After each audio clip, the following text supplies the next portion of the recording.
C'est amusant sur cette photographie, c'est une carte postale qui doit dater de la fin des années 20, début des années 30. Et on remarque au fond de l'image un véhicule un peu particulier. Et ce véhicule, il est d'autant plus particulier qu'il a été offert à la ville de Deauville par un de ses hôtes les plus illustres, qui est André Citroën. Et André Citroën, on s'en souvient, c'était à la fois un grand constructeur automobile, mais c'était surtout un grand communicant. C'est le seul propriétaire d'une firme industrielle qui a réussi à afficher son nom sur la tour Eiffel. Dans les années 30, il y a les lettres Citroën qui clignotaient de jour et de nuit. C'était un délire de publicitaire comme on n'oserait plus en inventer aujourd'hui, ou comme peut-être on n'aurait plus les moyens de le faire.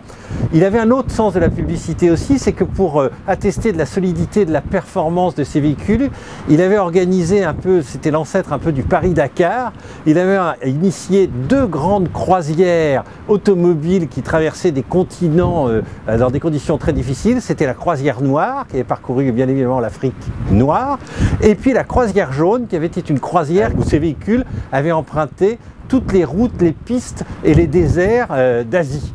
Et à l'issue de cette croisière jaune, dans lequel il y avait des véhicules avec des chenilles pour franchir les sables, André Citroën avait offert à la ville de Deauville une des chenillettes qui avait participé à la croisière jaune. C'est cette chenillette qu'on aperçoit ici et qui pendant plusieurs années a été mise à disposition des baigneurs de façon à leur permettre, quand la marée était très basse, de rejoindre l'eau en embarquant tout le monde dans une petite carriole.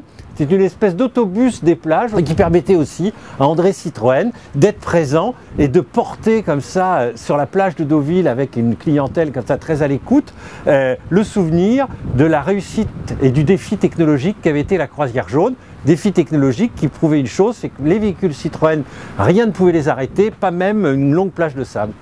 Et ce qui est amusant, c'est de voir quelle est la réalité des parasols aussi dans les années 30. Les parasols, ils sont encore pour la plupart rayés.